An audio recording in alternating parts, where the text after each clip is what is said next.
Today is St. Lucy's Day. The Church remembers her because she was martyred for her faith in 304-5 under the great persecution of the Roman Emperor Diocletian. She lived in Sicily.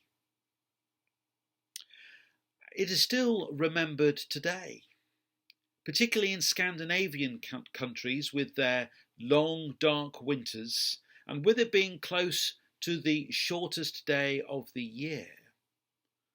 A festival will be held, and a young girl with a crown of candles will process around the gathering.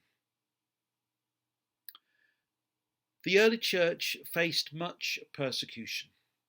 In the Roman Empire, only Caesar was God. There was no room for another God. And for Christians proclaiming Jesus as the Son of God, he was a rival.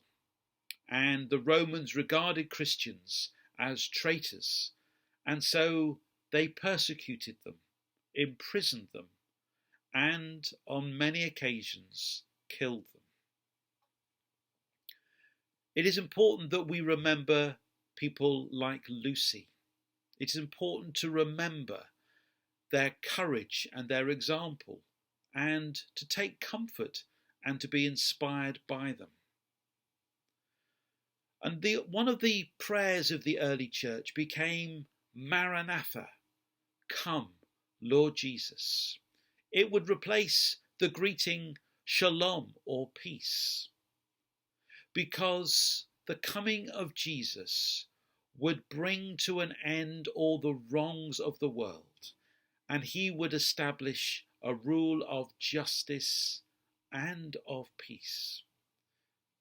The coming of the Lord Jesus was something that the early church prayed for, looked for, and longed for.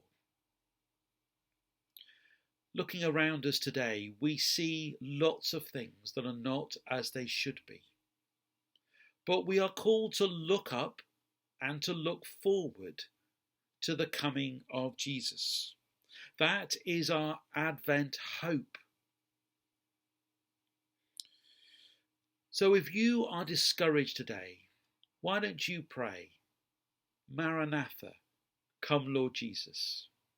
If you are worried about anything today, why don't you pray, Maranatha, come Lord Jesus? If you feel alone or isolated, why don't you pray, Maranatha, come Lord Jesus? And if you are starting something new, a new chapter in your life, why don't you pray, Maranatha, come Lord Jesus?